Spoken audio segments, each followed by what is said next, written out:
All right, we're live. We are live. We are officially live. We're officially live. None of that fake stuff this time. Nah, let's get that shit. We handshaking this time? Yeah, we'll handshake. You know what I'm saying? Like, you know what I'm saying? Y'all don't even know. Welcome back to the league, guys. I'm your host, Hundo the Hitmaker, and the one and only. I got my man's INDKA in the motherfucking house. Yes, sir. Shout out to Hundo, man. Thank you for having me through, man. I've been checking you out, seeing the episodes you have posted. Appreciate this is dope to be here. We're family anyway. Yeah, man, so we go back. Yeah, we about to chop it up. Man, this is why I try to have a show, so I can have who I know on the show. Niggas don't know who I know, and they're like, damn, they know. It's a big deal. It's a big deal. All right, well, shit, but for the people who don't know you, let's give them a little rundown. Who is INDKA, where you been, what you do, man? Shit, man. Fuck. You know, I'm from Vegas. I haven't always been into the rap shit. I grew up an athlete. Played high school sports, did all that shit. Like most of us, yeah, like everybody, you know what I mean? But I don't know, I got a little bit older. I always had an affinity to music. I always had an ability to, understand it, have good taste, in my opinion, in music, and be able to have an ear for it. Yeah, hard. Have a little rhythm, have a little melody. Yeah, you know? that's a big deal. You said it first. He said it first. You know, shit. No, that's dope, bro. Like, what got you started? I was always the guy at the party that always got on everybody's nerves, wanting to spit a freestyle when we're drunk, or like, hey, let me go spit this in your ear. You know, just doing shit like that. And I happened to be good, and I had a couple homies that would always gas me up. Yeah, one day you impressed the wrong homie. Yeah. He was like, nigga, you should have seen it. You should have been there. Yeah, well, a couple of my best friends, my boy Omar, definitely pushed for that shit the most out of everybody. And I had a homie that I went to high school with that recorded music, and at the time when I kind of like said, okay, I'm gonna write songs and I'm gonna see what I can do about recording, we made some shit happen, and shit started coming out good, and I was getting decent feedback, and this was like in my 20s, early 20s, 21. Before making music was cool. Yeah, well, for me at least, yeah. No, I'm just saying, but yeah, well, not again. You said it. Yeah, I'm just saying, legitimately, like, we come from an era where, or I want to say a post era, like, where we grew up off of Jay Dilla, Premier, all these people who did it before us, and now we kind of do it, and we're like, we're gonna pick up the ball. But again, like you said, we got the feedback we needed. We heard good things about it, so it progressed into something. And having those people around you is a big deal, bro. No, it is a big deal, and it goes a long way. And having these things come out sounding good, it gives them the willingness to kind of like promote it for you and push it forward. Sometimes we hit that friend circle of people that are into our music, and that's about as far as it goes. But when it sounded good, they didn't hesitate to help me out and put me on game with their homies and stuff like that. That's what's up, bro. Like, that's what's needed. I don't understand why people aren't like that. Well, it requires a lot out of somebody, especially. No, I started a group with people. You know what I'm saying? Like, I wanted to do a fucking TikTok trend or whatever. There was this where people like are taking showers in their clothes, and it was like I started out with a group of 10. Now I'm just one. Yeah, like we all been there. You know what I'm saying? Where you start out with the homies, and like I said, it's good to have had those influences, but a lot of us don't have them no more. No, you know what I mean? So that's dope. Definitely lucky. Then I got into open mics, and once I started doing that, and I was able to kind of get my people to come out and check me out, and actually bring people to a venue and stuff like that. It just snowballed, escalated from there, and I started getting into performing more than anything, and that's still what I love most until like this day. Well, one of my favorite Vegas performers, Harvey Listen, a couple of my favorites. Yes, sir. Squad. You know what I mean? Wasteland, shout out Wasteland, all my people over there. Third Eye, all my people, bro. Like I said, but you put on a damn good show. I know they would all vouch for me. You know what I'm saying? And be like, the nigga he puts a good show on. Oh man, I love that shit. That shit comes natural. That shit brings a rush, and you always have to record and write the music to perform it and stuff like that, obviously. But I love performing, so that's kind of what drove me along into all this. And then, one thing after another, it's real MCing, is moving the crowd. You know what I'm saying? Sir. Like, exactly. So all right, cool. So that's my shit. All right, okay. One last question about your music. I would say, and I feel like it's a good question I learned last time. What, not to like box you in either, you know what I mean? But what would you classify your music as sonically? Like, you know what I'm saying? Like, if you had to give it a mood or, you know what I mean, a sound, you know what I mean? My favorite artists, they all have something in common. Is it's the lyricism and the way that they can paint a picture and story tell. So, you know, I think a lot of my songs, especially a lot of my earlier songs, because, you know, more storytelling. Yeah, everybody wants to get their story out in their first like album or whatever. So I was telling a lot of you know, just my stories and the ability to paint a picture. I love how J. Cole can do his shit, and you can literally see every image by every word he's spitting, and you can see the story that he's telling. And see, I think that's what also makes you dope, though, is that you have this J. Cole storytell ability, but you have this iconic Kendrick voice. Not Kendrick-like, but like, know how Kendrick has that voice where it's like, that's Kendrick. You have this voice, as soon as it comes on, you're like, that's my nigga INDKA. Like, turn it up. You know what I'm saying? You already know. So that's already half the battle. Yep. You know what I mean? So having rhythm, having flow, you just overkill at this point. You know what I'm saying? Like, it just puts you on this echelon. So that's dope, bro. Yeah, man. I enjoy not being able, when people ask me like, okay, if you had to like compare yourself to somebody sonically or who you think you sound like, I'm always like, well, damn, I don't know. I can tell you my influences, but I don't think I sound like anybody. Yeah, you don't sound like anybody. What I mean? That's what I'll give you. I'm not saying you sound, or even making music like, oh, you make this music like this kind of person or this genre. I can't really put my nose or finger on it. You know what I'm saying? Right, I'm just more like, it's his. That's why I feel like it's his. It's his INDKA. Like, I don't know how to explain it any other way. I love jazzy. I love jazzy shit. Fucking things that got a beat. I'm gonna try and spit more instrumentation. You know what I mean? Dope. I have turn up songs and stuff like that, but I turn up on stage, and when you listen to the stuff on record, it's gonna be a laid back, just tune in and listen and try and catch some bars. Shit. Like you gonna like it regardless. And I got the bars, nigga. Bars, nigga. All right, for sure. Well, cool. Well, this is the moment. This is what the people came for. What's up? I was gonna wait till later and kind of give soften it. No. What are we doing? What do you got? You guys planned? ready? Okay. What does he got planned? You guys ready? You ready? All right. They want to know. The people want to know. They want to know, who is your top 5 artists? Oh shit. Okay. Heavy question. All right.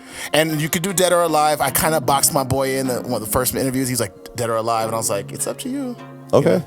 But I think dead is unfair. But that's on you. Dead or alive, it's on you. All right. This is top order? 5 of who I think are the top 5 greatest in the game, or this is like my favorite top 5? You're like a Nancy Drew in me right now. You're Sherlock Holmes in me. Like, I got other questions later. Oh, okay. Who is INDKA's top 5? Who is INDKA's top 5? I'm gonna put something up there. Who's INDKA's top 5? Yeah, right. And then because the next question, I can get. You know what? I'll give you a little sneak peek. Well, we can get there. What you got?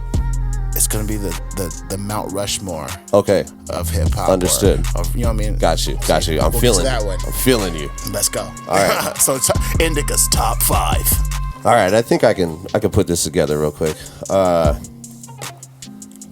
Let's say probably my number 5 favorite rapper is probably a rapper that really got me into listening to hip hop. My sister's father, my stepfather, when I was younger. Shit. No, well, he's not the rapper. But okay, I'm about to say, wait a minute, like, not even someone we know.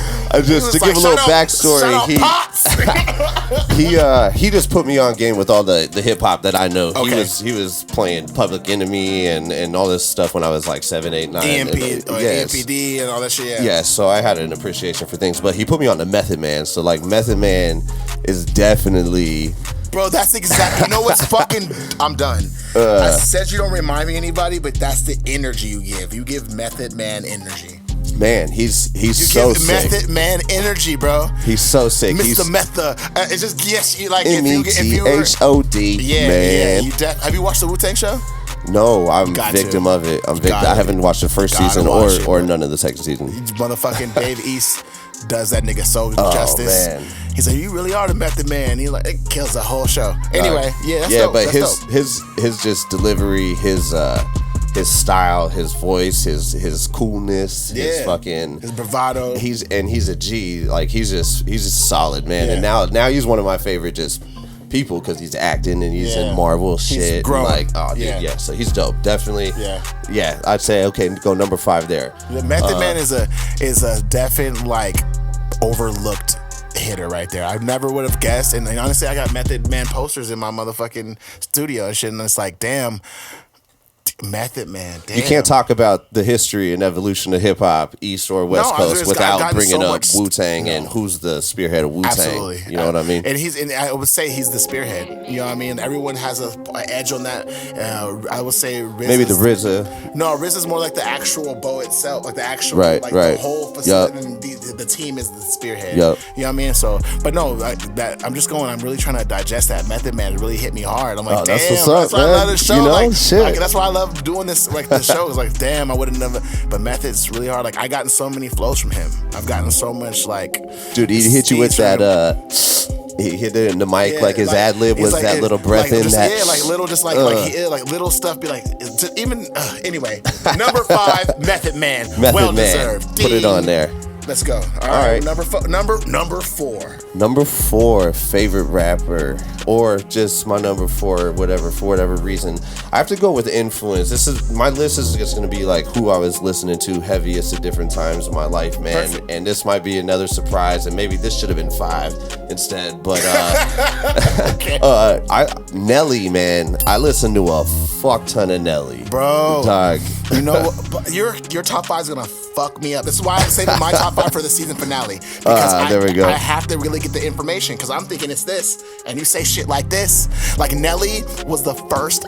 I bought 3 albums when Warehouse was open. You remember what's it called? Music Warehouse? Wow. The Wow? No, is it called Wow? Over there on Sahara? No, not out here. It was just like a franchise over like everything. It was called Music Warehouse. Okay. Back in the day, back when they were selling CDs. Okay? Right. All right. I bought $16.99. I bought Jagged Edge, because I was trying to get all the bitches. Peaches and cream. You know, yeah, Luda. Luda shit. And I bought Ray J, right? Okay. And Nelly. Bro, which one? That was with Country Grammar, bro. Country. So that was Country Grammar. Country Grammar put on him. St. Lunatics, Mercy Lee, nigga. He put on everybody, nigga. When he was when he followed up, what's it called? I forgot what it's called. But with Hot in Here and Air Force Ones on it. Oh, Nellyville. That one was even hotter. When he was like, "Don't get me wrong, man. Now Murphy Lee ain't dumb, man. Because if the shoe is on the shelf, you should have some, man." Like that was one of the hardest. I was like, Nelly put that nigga on. Dog, yeah. I definitely, that Country Grammar CD, that Nellyville CD, bro. I had that in heavy rotation for a few years in my, that was like middle school for us. Like, Country Grammar, I know it came out when I was in 5th grade, because I know where I was, the house I lived in. Yeah. That was 5th grade. I remember. Then 6th, 7th grade was when Nellyville came out, and man. All right, so Method, Mr. Method. Then we got Nelly in the 4 spot. And then who's getting that number 3? Let's see, man. This number 3. You actually, I've always stood by this. Anybody that's ever heard me say this, and you started saying it earlier, and I was gonna be like, that boy Ludacris. Yes, my boy. Luda. Dude, he that was my favorite rapper growing up. The shit that he put Word out. Word of mouth. Every album was fire, but he never got an award for nothing, bro. Dude. Never got no love. Dude. Like, people loved him, but not MTV, not BET. Like, they played his shit because he was popular, but they did not give that nigga no award for hella long. Nope. And then I remember when he first got his first award, he's like, this shit took forever, but, you know. He was already cashing out, though. Bro, he was super popular, bro, man. Word of mouth was all him. Dude, like, roll out, move, bitch. Bro, every song on that, bro. Like, he has instant classics. Like, he has classics in hip hop. Dude, he did. But my favorite attribute about him is, and maybe once I say, you'll probably be like, you know what, you're right. He is the Hot 16 feature king. Every fucking song he's ever graced. That's even been a hit on the radio. Welcome to Atlanta, Jordan. He's made that whole song. You know what I mean? Like, you know what? You're absolutely right. You're right. You caught that. You're right. But I will give him that. You know what? It's not just made the feature king. It's him. The way he raps, it's the emphasis. He invented that whole emphasis kind of rap. Like, you know what I mean? What's my fucking shit? What you talking about? Like his like ad libs, or like the way he like the way he would rap. Oh, what the fuck is in that room? What you got in that room? A couple of the bad. Like he would emphasize on certain shit, would make it with so much dramatic. Where it was just like he just said, "What the fuck is in that room?" Yep. What you got in that room? You know what I mean? Like, most of that shit probably doesn't even make sense. But if you read it like Logic did fucking Joe Budden shit. If you read pump, he did him already for that one. Oh man, that shit had me dying. Though I was like, damn, bro. But Ludacris, man, that Word of Mouth album, the Red Light District, which had a lot of fucking jams on it. Absolutely, that one was on fucking the Austin Powers soundtrack. Oh, yep. Like, that's how you know we had a run. We can remember so much about this. Yep. We just had a run. My favorite one off that CD was like, "Who the fuck you talking to? Not me, couldn't be me, nah, not me." See, that would have been my favorite, but on that saying thing was. Get a lighter, roll that sticky, let's get high, let's get high. Got that blueberry. Nigga, I was even smoking it. I'm like, what is this? Dude, you're right, actually. That shit hit so hard. Damn. Exactly. So you're like, damn, how do you? You couldn't choose. Even though his single, dun, dun, dun, dun, dun, dun, dun, like, who samples Austin Powers and kills it.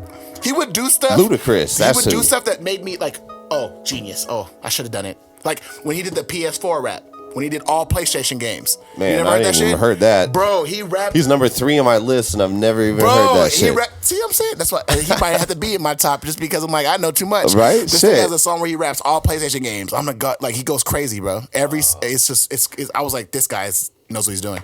Well, he becomes one of my favorite people too, because now he's jumped into all kind of avenues, and he's just super talented, man. Yeah. I think when artists is liked by their fans, by their personality and what they do outside of music too, kind of just creates that general likeness. Yeah, and so definitely a momentum adder. Yeah, because like you can see it when it subtracts. Like people love Kanye, but they don't like the person he is. So right? It's like you're a genius over there. You know what I'm saying? So it goes both ways, which is cool. Yeah, but you know I like to like my artists as people, so that's why he's that high on my list. He's dope. Number 3, Luda. All right, so let's recap for the people. Method, you got Mr. Method. You know what I mean? We got young Nellyville himself, and we got young Luda. All right, so it's an interesting list. I know. It's like the hardest song right now. Like this song is fire. All right, number 2 on that list. Let's go. All right, man, I got to go with it. It's probably the artist that I've listened to the most content of over time. Latter part of the career, not a huge fan of, but it's not going to sway my decision, man. Eminem was definitely, an influence for everybody doing any kind of hip hop, anything right now, regardless of whether you think he's the GOAT or not the GOAT or second or third on the list, whatever. No. So many people agree with you. I fucking know so many of his songs front to back. Definitely his early shit, the Slim Shady LP, Marshall Mathers LP, what was it, the one with the carpet or the curtains, the Marshall Mathers show, or whatever the fuck. It's Marshall Mathers EP, right? That's what we called it. Even though it was like the show. Either way, it had like I'm a Soldier on there. It had a bunch of fucking jams. Superman, fucking. My dad's gone crazy. My dad gone crazy. Like I was like, damn, this album is. I was going hard to everything